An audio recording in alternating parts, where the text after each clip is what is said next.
seja bem-vindo, seja bem-vinda. Começando agora mais um Lado a Lado e hoje recebendo com muita alegria o historiador Dr. Sinésio Sampaio Góes Filho. Dr. Sinésio é ituano, é autor de várias obras importantes, é membro da Academia Paulista de Letras, membro também da Academia Ituana de Letras e foi diplomata brasileiro por mais de 40 anos.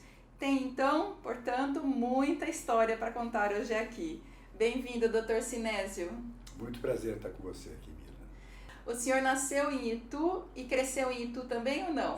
Eu nasci em Itu, acho que a minha irmã também mais velha, meus pais não tinham muita confiança, já moravam em São Paulo, mas imagino que tinham mais confiança no médico de família aqui de Itu, né? Que chamava Dr. Pinheiro. Então eu nasci na casa do meu avô, sempre morei em São Paulo, mas vinha muito na infância e juventude na casa e na fazenda do meu avô aqui em Itu. E o senhor fez faculdade na USP? Fiz a São Francisco, pois é.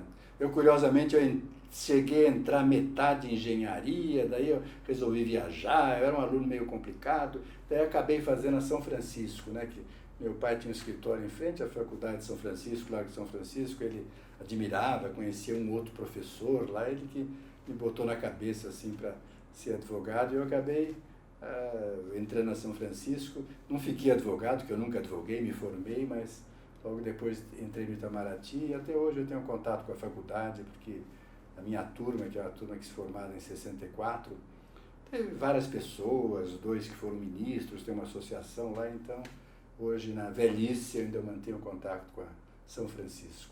Que coisa boa, né? É bom, sim.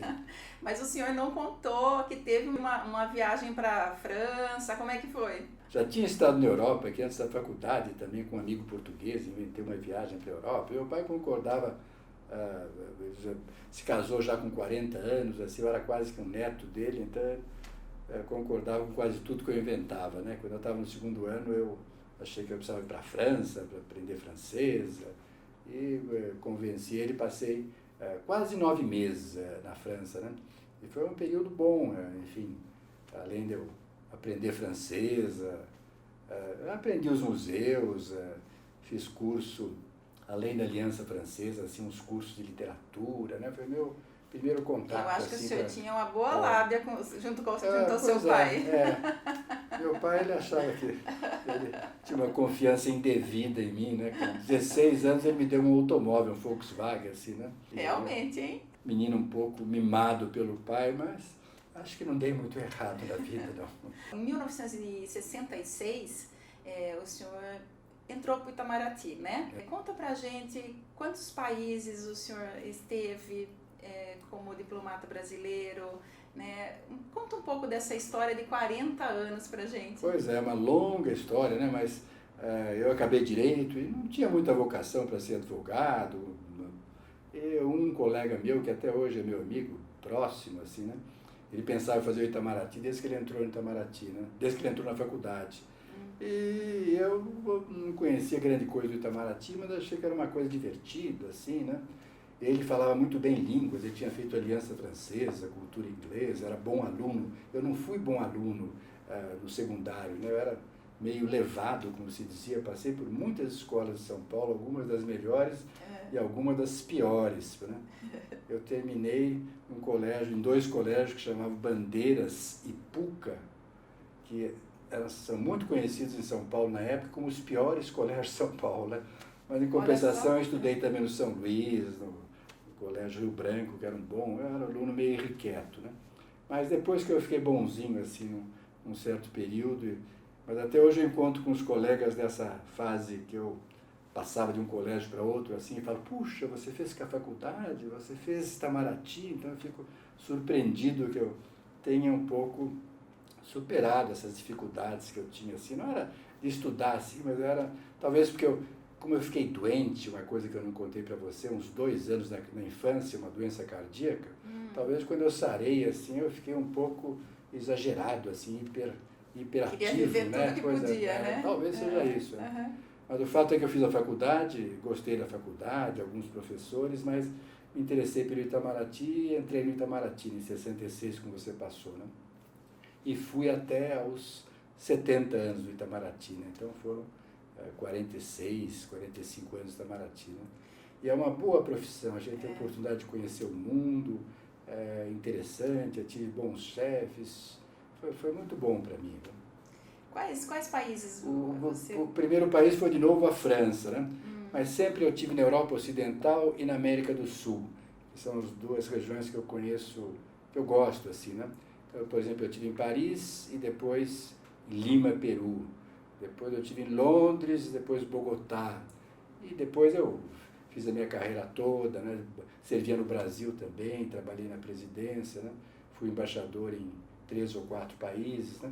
Esses cargos que ocupou aqui na América Latina foi se especializando, né, no estudo das fronteiras, não é isso? Foi isso, né? O meu segundo posto foi no Peru. Eu já era segundo secretário, primeiro, e viajei muito para as fronteiras. Nós tínhamos um problema de colocar marcos da fronteira, viajei muito em Iquitos, a cidade brasileira mais próxima é Tabatinga, né? E então acabei me interessando pela formação, como é que o Brasil chegou tão longe, né? Porque Tabatinga está a mais ou menos uns 500 quilômetros do Pacífico e a 5.000 quilômetros do Atlântico, né? 10 vezes mais. Mais né? perto do Pacífico. Muito mais perto, né? Então como é que os portugueses entraram tanto ali afora, né? Isso foi me despertando um certo interesse. Como eu morei em outros países da América Latina, li livros deles também, o Brasil tem fama de imperialista, né?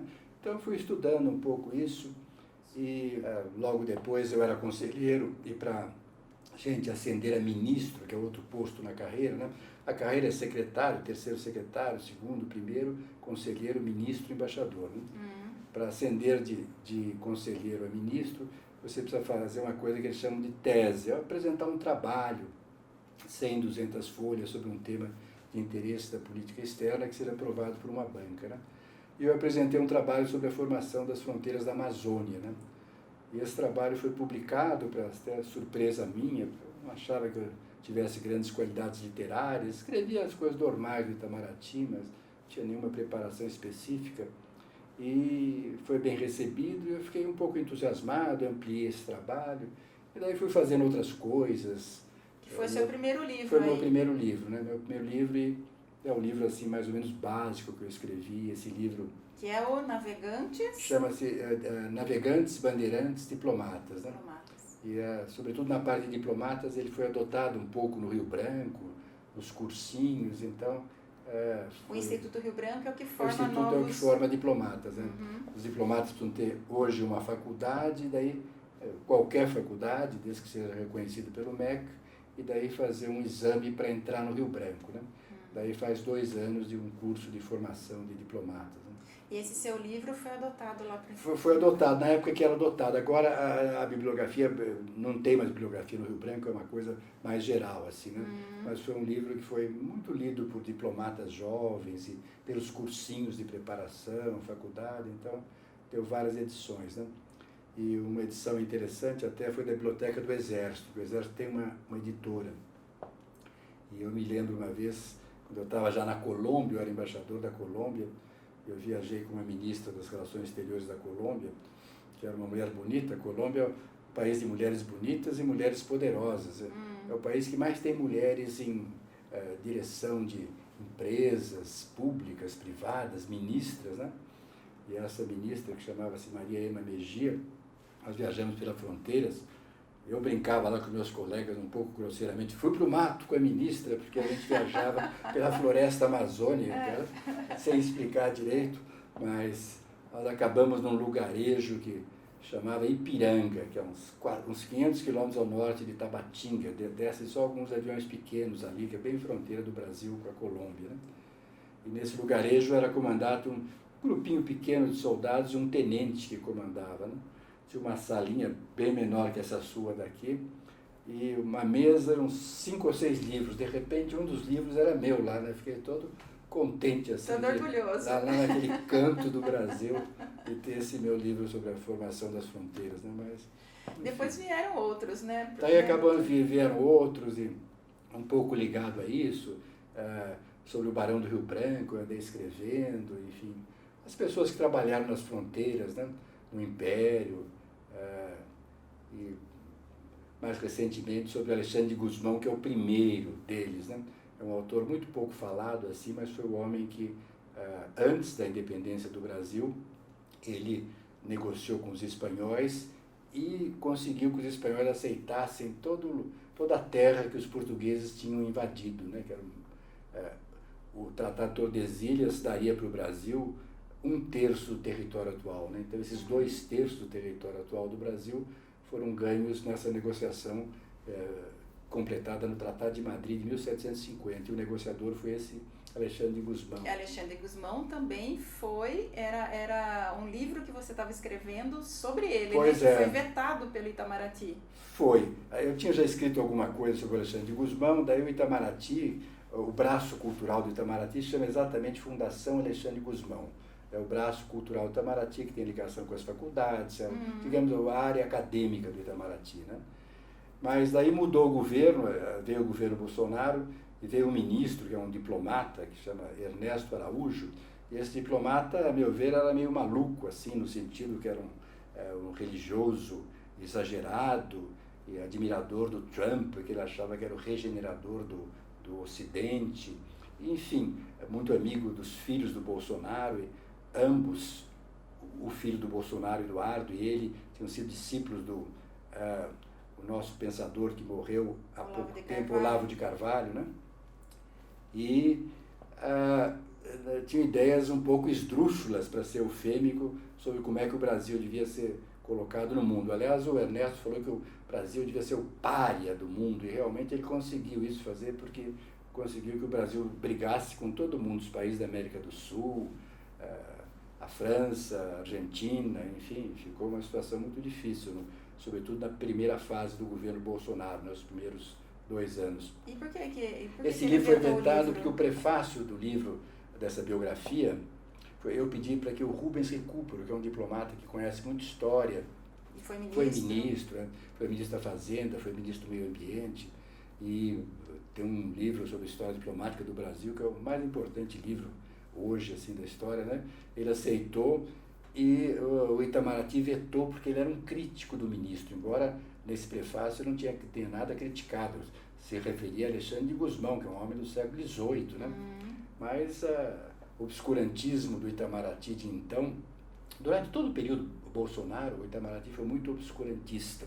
Só que na segunda fase o novo ministro tentou salvar o que pudesse das ruínas, né? E o primeiro é um ideólogo, assim, um fanático, que achava que o mundo está sendo tomado por homossexuais que querem destruir a família e por comunistas que querem destruir a nossa civilização ocidental e, sei lá, por gente que também quer destruir a religião, né? Tem uma visão desse jeito, no fundo, admira alguns ditadores, né? O grande ídolo dele é o Trump, né? Que é também um presidente super controvertido, né?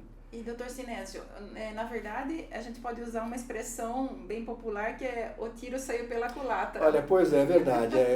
Eu tinha te contado que esse livro foi vetado e alguém soube, falou para uns jornalistas e acabou tendo esse veto do Itamaraty, divulgou muito o meu livro, né? Repercutiu na imprensa? Repercutiu. Uma jornalista que chama Patrícia, uma jornalista muito conhecida. Eu esqueci o sobrenome dela, mas é muito conhecida. E ela fez o primeiro artigo no Estado de São Paulo, mas depois saiu um artigo na Vejinha, São Paulo, e saiu no Roda Viva, o Celso Laffer falou do meu livro num episódio, o Globo, Hélio Gaspari, que é um grande jornalista, fez um artigo grande sobre isso, então teve uma grande divulgação, né? Algumas editoras se propuseram a publicá-lo, eu escolhi uma delas e, no fundo, eu brinco que o Ernesto de Carvalho, a única pessoa no mundo que ele se beneficiou fui eu, porque com o veto dele ao meu livro, assim, deu uma boa divulgada no livro. Nesse Alexandre de Gusmão, o subtítulo é o estadista que desenhou o mapa do Brasil. Doutor Sinésio, vamos voltar então um pouco no seu tempo de Itamaraty, o tempo que você ficou em Londres, em Paris, que deve ter conhecido pessoas muito importantes, e entre elas eu sei que teve a oportunidade de estar com a Rainha Elizabeth, e ninguém menos que a Rainha Elizabeth. Conta pra gente. Pois é, não, eu estive com ela algumas vezes, eu fui encarregado de negócio, mas não quer dizer que ela se lembra de mim, porque ela teve com tantas milhões de pessoas, né? Eu fui uma dessas milhões de pessoas, né? No Brasil, você sabe, ela teve, ela não, mas a Lady Di, ela conheceu também, teve uma grande amiga brasileira que frequentava a casa, uma grande relação, né? Um embaixador brasileiro chamado Paulo Tarso Flecha de Lima, mas isso é um outro episódio. A rainha, eu tive algumas vezes que ela, uma das funções dela também é receber o corpo diplomático. Como eu tive em Londres bastante tempo, eu fui ministro, que é a segunda pessoa da embaixada, durante uns 6 anos lá, né? Mudaram alguns embaixadores, então durante vários períodos eu era o chefe da embaixada, né? Fui o chefe da embaixada, né?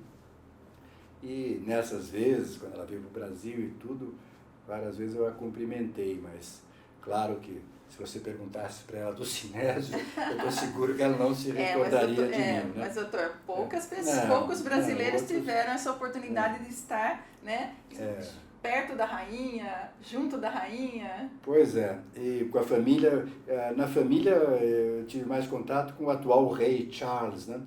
O príncipe Charles na época. Ele participa muito de uma das entidades que ele é presidente, é uma entidade que cuida de preservação de lugares assim florestais, tropicais, né? E ele tinha uma ilha bem perto da boca do Amazonas que ele tinha um particular interesse. Ele conhecia essa ilha, já tinha estado 1 ou 2 vezes na ilha, né? E várias vezes ele me chamava para ir ao palácio, umas 3 ou 4 vezes, para conversar sobre a ilha, para ver o que podia fazer, enfim, a ONG dele, né?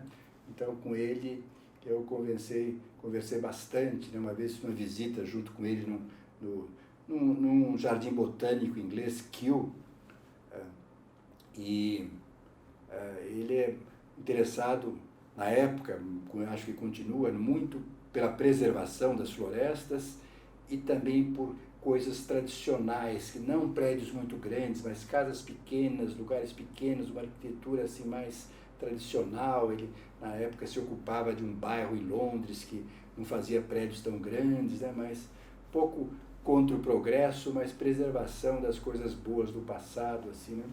Eram os 2 temas que se interessavam muito ao príncipe Charles, a preservação das florestas e uma certa conservar a vida em casas menores, assim, não esses grandes prédios, parece uma colmeia com muitas pessoas, né? Doutor Sinésio, voltando para o Brasil então um pouco agora, você falou lá no começo da entrevista que foi chefe de gabinete, né, do ministro Fernando Henrique Cardoso. Eu tinha sido chefe de gabinete no Itamaraty do ministro Celso Laffer. Depois o Celso Laffer passou para o Fernando Henrique, foi que me apresentou e aconselhou o Fernando Henrique que eu ficasse no gabinete, né? O Fernando Henrique, não sei se ele se arrependeu, mas ele me aceitou lá e eu fiquei muito amigo dele. Então eu fui chefe de gabinete do Fernando Henrique no Itamaraty e depois na Fazenda, né? O Fernando Henrique foi para a Fazenda sem querer, né? O Itamar, que era tinha umas ideias originais, assim, estava fazendo uma viagem pelo Japão, né?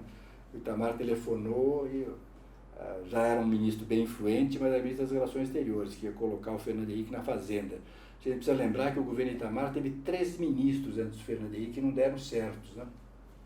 Daí entrou o Fernando Henrique, num período meio complicado. E ele já entrou um homem preparado, assim, conhecia economistas, ele é sociólogo, né? Mas de grande preparação, amigo do Serra, que já tinha uma base mais econômica. O Serra é um economista, engenheiro, mas tem uma formação pós-grado em economia, né? Já tinha algumas ideias a respeito disso, né? E já entrou no Ministério da Fazenda com a ideia do Plano Real, né? Daí ele teve, acho que não chegou a 2 anos na Fazenda, né?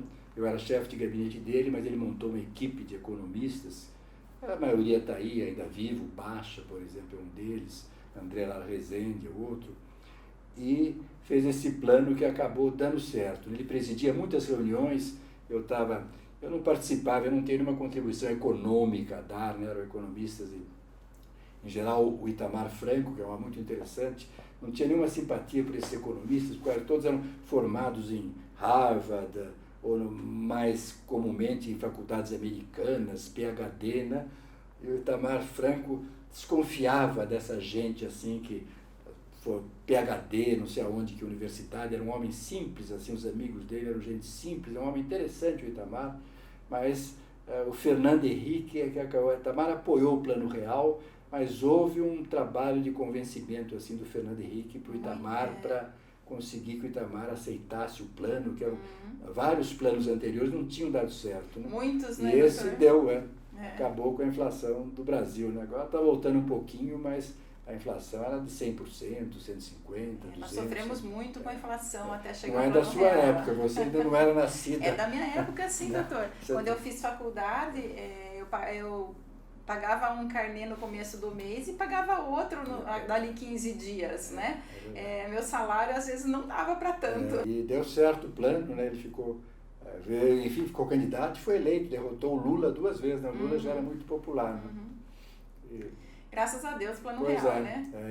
Foi formidável até hoje. Eu sou amigo do Fernando Henrique, admirador. Ele, infelizmente, teve um problema físico, de um tombo, está com algumas dificuldades, mas era um homem admirável. Eu trabalhei bastante tempo com ele, assim, sempre um gênio alegre, divertido, gostando de teatro, gostando de artista, gostando de moças simpáticas, assim, gostando de festa, e trabalhador, né? Despertava até inveja, porque a gente vê assim tantos professores universitários com óculos de lente grossa, e pouco cabelo como eu, assim, passam a vida escrevendo uns livros que ninguém lê, não é? E o Fernando Henrique, o sucesso veio logo para ele, assim, né? Um homem bem apessoado, bem falante, o único intelectual do Brasil que chegou à presidência, né? Uma coisa extraordinária, né? Um país como o nosso, quer dizer, os líderes populares são diferentes. E o Fernando Henrique derrotou 2 vezes o Lula, quase que no auge da popularidade do Lula. Né? E, doutor Sinésio, o senhor recebeu várias condecorações em todos esses anos, né? 84, né? 84 anos o senhor tem hoje? 84, Como que o senhor se sente com essas condecorações? Inclusive, eu até vou ler uma aqui, como a condecoração das Gran Cruzes da Ordem do Rio Branco. Olha, do Rio Branco eu gosto bem, porque eu sou um diplomata, então o Rio Branco é o patrono da minha carreira, enfim, eu tenho muito orgulho dessa condecoração, né? Mas, enfim, eu era um diplomata, eu já fui chefe de cerimonial também, até eu ajudava a distribuir as condecorações brasileiras quando viajava com os presidentes, né? Eu acho uma coisa interessante, mas não valorizo tão grandemente assim. Por exemplo, eu fico muito mais contente de ter escrito um bom livro sobre relações exteriores, sobre alguns diplomatas, do que ter recebido alguma condecoração. Assim, acho divertido, interessante, mas não dou grande valor. Acho bom, quer dizer, no final da carreira, tantos anos de carreira, você ter uma condecoração, ter outra, condecoração da França, da Inglaterra, mas não é, como diz os ingleses, a minha cup of tea, não é uma coisa importante para mim, faz parte da... O senhor hoje faz parte de várias instituições ainda importantes, né? Aos 84 anos faz parte do Instituto Histórico e Geográfico, né, brasileiro, faz parte da Academia Paulista de Letras e também da Academia Ituana de Letras, a ACADIL, né?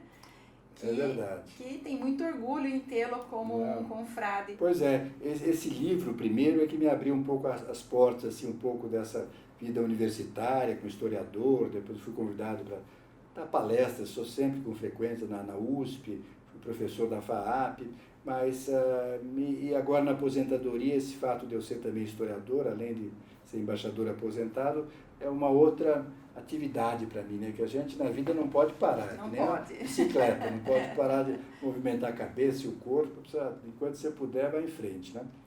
E fiquei na Academia de São Paulo, Instituto Geográfico do Rio, do Brasil, que é uma coisa tão tradicional, fundado por Dom Pedro II, vários historiadores estão lá, foi tudo um ambiente simpático, né? Mas, em geral, essas academias são mais um ambiente assim de velhinhos, simpáticos. Agora, a de Itu é muito ativa, né? Com a Maria Lúcia, que você conhece, com o Luiz Roberto, que você conhece. Ficou uma academia muito variada. Luiz Roberto, né? E tem, além das pessoas, digamos, católicas, tradicionais, tem até gente mais de esquerda, universitários, críticos, assim. Isso é bom para não ficar um pensamento único, né? E agora que eu estou conhecendo mais a história de Itu, né? Eu vivi a vida inteira vindo para Itu, jovem, mas, na verdade, conhecia pouco. Agora, nessa fase final da minha vida, né? É que eu estou mais enfronhado, conheço bem a história de Itu, a academia tem contribuído para isso. Então, foi uma coisa muito interessante. Meu patrono na academia também é é o ex-presidente Washington Luiz, que foi deposto na Revolução de 30, né, pelo Getúlio Vargas. E é um homem muito ligado a Itu. Ele nasceu no estado do Rio, já era conhecido paulista de Macaé, né? Mas era um historiador, também escreveu livros sobre bandeiras, publicou muitas coisas sobre os bandeirantes. Os livros hoje que a gente estuda sobre os bandeirantes se devem a essas publicações feitas por ele quando era prefeito, nas atas da Câmara Municipal de São Paulo. E ele era casado com uma senhora de uma família ituana, Paz de Barro, sabe?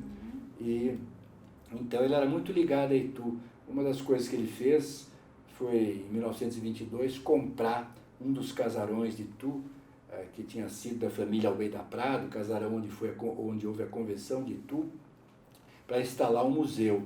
E conseguiu que seu amigo, um grande historiador, Afonso Toné, ficasse o diretor desse museu, né? O Toné já era, e também indicado por ele, diretor do Museu do Ipiranga.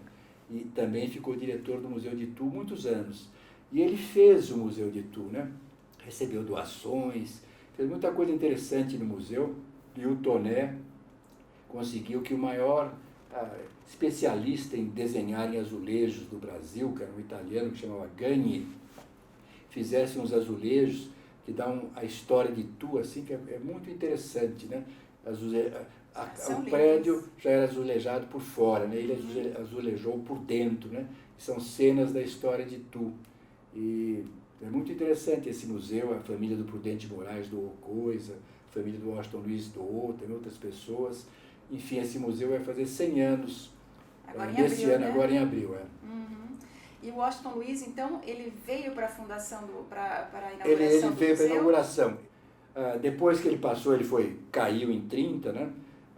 Curiosamente, hoje tem uma imagem de um velho, barbudo, sério, mas ele era um jovem, até lembrava mais o Fernando Henrique, porque tinha de sucesso, sabe? Ele foi para o interior, nasceu no Rio, mas foi advogado em Batatais, e era ativo, gostava de festas, era um cantor lírico, né? Olha só! Até dizem que muitas relações, não sei de que tipo, com cantoras, porque ele gostava muito de ópera de São Paulo, né? E se casou com uma família ituana, ficou vinculado a Itu. E ele recebeu o título de cidadão. Recebeu o título de cidadão também, depois, né? na volta, porque ele, em 30 ele foi exilado, ele foi deposto 21 dias antes do término do governo dele, né, pela Revolução de 30. Então ele tem essa imagem de fim da República Velha, República Oligárquica, mas as pessoas esquecem que ele era um político de muito sucesso, né? E foi eleito presidente, governador, prefeito, passou todos os prefeitos de Batatais, vereador, foi tudo assim, né? Então, a gente estudando um pouco a vida do Washington Luiz, você vê que era diferente. De repente, ele ficou velho, porque a gente só via as imagens dele de um velho, barbudo, né? Quando ele voltou ao Brasil, ele saiu em 30, voltou em 47, então 17 anos depois. E já era um senhor da velha república, que começaram a chamar os carcomidos, chamava os políticos da política velha, né? E ele era muito discreto nessa época. E, que eu saiba, uma das poucas viagens que ele fez, depois que ele voltou do exílio, foi para Itu, quando ele recebeu esse título de cidadão de Itu, né? E a academia, em relação com o Museu Republicano, pediram para que eu fizesse um livrinho sobre o Washington Luiz. É por isso que eu estou falando sobre ele, que eu acabei me interessando sobre isso, para festejar também os 100 anos do museu.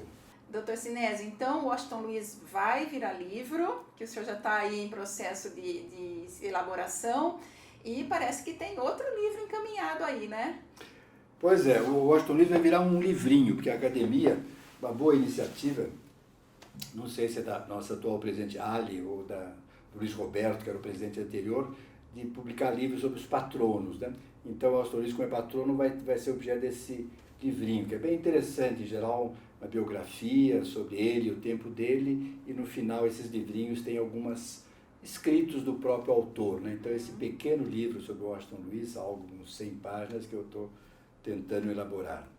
Mas eu já estava em processo de feitura de um outro livro que eu pretendo ser um pouco mais denso, sobre um capitão-mor de Itu que chama Vicente da Costa Tax, Góes e Aranha, o nome é grande. E ele foi capitão-mor de Itu por mais de 50 anos. E foi um personagem famoso na época, quando Itu, na época em 1800, né, ou de 1822, na época da independência, era uma cidade quase do tamanho de São Paulo. A gente se esquece disso, né? Hoje Itu é uma cidadezinha, tem tantas outras no interior, mas na época Itu tinha 15 mil habitantes, São Paulo tinha 20. Então Itu era uma cidade importante, né? Na época da independência teve vários políticos, Paula Souza foi ministro, primeiro-ministro, Feijó, estavam todos em Itu. Itu era uma cidade importante, muito antiga e importante. Importante ainda. Ainda é, pois é. E ontem acabou de fazer 413 anos de sua fundação, né? Está ligada às bandeiras, né? Quantos bandeirantes nasceram de Parnaíba, de Itu, Sorocaba. Sim. E das monções que passavam aqui por Salto, Rio Tietê, que entravam até Cuiabá, né? E é uma cidade que tem história, né? Mas então esse Capitão Mor, que era famoso, que era poeta, apesar de ele não ter estudado em Coimbra, ele deve ter estudado com os padres. Na época a única cultura que havia era dos padres, né? Havia em Itu 2 conventos, em 1800, franciscanos e carmelitas, né? Ele tinha irmão padre, tinha filho padre, tinha tio padre. As famílias da elite sempre tinham os padres ali também, junto à elite monetária, era muito ligada à elite religiosa, né? Nessa época havia até um movimento muito interessante em Itu, do padre jesuíno do Monte Carmelo, que fez uma igreja bonita de Itu, a igreja do Patrocínio, que era uma espécie de movimento assim, de regeneração da igreja. O Feijó foi para Itu para participar desse movimento, sabe? E era curioso, assim, por que em Itu, por que não no Rio, em São Paulo, mas surgiu esse movimento que é só estudado por gente que estuda a igreja do Brasil, né? Que chama os padres do Patrocínio. Eram uns padres muito austeros, sabe? Para combater os hábitos dos padres gerais, que ao contrário não eram nada austero. Quase todo padre pároco aí tem filhos. Muita gente é filho de padre no Brasil, né? Um exemplo conhecido, o grande escritor Alencar, né, filho de um padre, mas muitos outros. E o Vicente Tax? O Vicente Tax era o Capitão Mor da época ali, né? E esse, durante muitos anos, muito rigoroso, né? Mas na época o Capitão Mor era uma função, era um misto de prefeito, de delegado, de chefe militar, o homem que mandava em Itu. Itu era muito grande. Curitiba fazia fronteira com Itu, Franca estava em Itu, então Itu não tinha limites a comarca de Itu, né? E esse Capitão Mor já era conhecido regionalmente em São Paulo, mas ficou famoso quase nacionalmente quando o imperador proclamou a independência. Antes da proclamação, que foi 7 de setembro, ele tinha ido em Santos e voltou na volta de Santos que ele proclamou, né? Na beira do Ipiranga, né? Ele recebeu um beijamão, ele era príncipe herdeiro, tinha oposição das pessoas que não queriam que o Brasil ficasse independente. Itu apoiou a independência, ele veio para São Paulo para prestigiar Itu, São Paulo, e o ministro dele, que já era o José Bonifácio, que era favorável à independência do Brasil. No começo, ligada a Portugal, mas depois ele se convenceu que não podia ser ligado a Portugal, então seria a independência propriamente dita do Brasil, né? Foi proclamada pelo Dom Pedro dias depois, no 7 de setembro. Mas antes disso, ele recebeu o beijamão as personalidades locais de Sorocaba, de Itu, de Taubaté, né? E quando veio, ele já era velhinho, 70 e tantos anos, né? Veio em lombo de burro, num outro burro trouxe as vestes que ele tinha, e se vestiu, mas se vestiu de um jeito como se vestia na época de Dom José. Dom José era avô de Dom Pedro I, era bisavô de Dom Pedro I. E o príncipe, quando viu aquele velhinho andando com dificuldade, bengala, se vestido de um jeito que se vestia, que ele nunca tinha visto aquilo na vista, né? Fez uma reverência, como se fazia numa época muito antiga, e o velhinho já estava meio desconjuntado, né? O príncipe era um homem inteligente, um grande cavaleiro, mas meio mal educado, né? Você sabe, mulherengo, frequentava as ruas do Rio de Janeiro. O príncipe deu uma gargalhada, não aguentou de ver aquele velhinho, né? Foi muito chocante para o Vicente Tax, porque ele era um admirador da monarquia lusa, claro, era o representante da monarquia no interior de São Paulo, né? Ele se sentiu humilhado. Se sentiu humilhado, né? Ofendido, e ali a única encarnação viva que ele tinha visto na vida da monarquia era aquela, Dom Pedro I, né? Ele continuou em direção a Dom Pedro I, Dom Pedro I ofereceu a mão, os autores falam disso, né? Ele beijou a mão e daí falou uma frase que tem algumas versões diferentes, mas que é basicamente... com essas vestes que Vossa Alteza ironiza, eu tive a honra de servir vossos ilustres pais, avós e bisavós. Fez outra reverência e saiu. E algumas pessoas riram com Dom Pedro, mas quando saiu todos ficaram um pouco assim constrangidos, humilhados. E o velhinho deve ter voltado assim muito ofendido, várias horas montado na mula para chegar em Itu, beirando o rio Tietê, né? Mas o imperador se arrependeu, mandou uma mensagem ao Vicente Tax e logo depois deu em seguida 2 das maiores condecorações do Império, né? E o velhinho gostou das condecorações e nos últimos documentos assinava Vicente, súdito de Dom Pedro, então ele gostou da coisa, eu acho que... Se reconciliou. Se reconciliou, né? Mas eu estou tentando fazer uma biografia um pouco difícil, porque não há muitos documentos desse senhor Vicente Tax, né? Capitão-Mor de Itu. Agora, aos 84 anos, trabalhando ainda aí num livro sobre o Washington Luiz e num livro sobre o Capitão-Mor Vicente Tax. É verdade. É melhor não parar mesmo, não né? Não parar. Enquanto a gente puder, movimentar a cabeça, movimentar o corpo, né? É muito frente, bom, né, Dr. Sinésio? É Dr. Sinésio, eu queria agradecer a sua presença aqui no Lado a Lado, dizer que o senhor é um filho de Itu, que o povo ituano se orgulha muito, tenha certeza. Eu é que me orgulho de ter nascido em Itu, nas proximidades de Salto, né? E foi um prazer conversar com você. Viu? Prazer foi meu. Vamos deixar aqui nossos parabéns para Itu, né? Que está fazendo aniversário, fez no dia 2 de fevereiro, nós estamos hoje circulando a partir do dia 3 de fevereiro, então já estamos dentro das comemorações aí, né? É uma das cidades mais antigas do Brasil. Né? No interior era a Boca do Sertão. Itu, 413 anos. Parabéns, Itu. Parabéns, Itu. Obrigada, viu, doutor Sinésio? Parabéns, Bila. Muito simpática a sua entrevista. Obrigada eu. E obrigada a você que acompanhou aqui o Lado a Lado pelo YouTube. Beijo no seu coração. Sexta-feira que vem eu tô de volta. Até lá!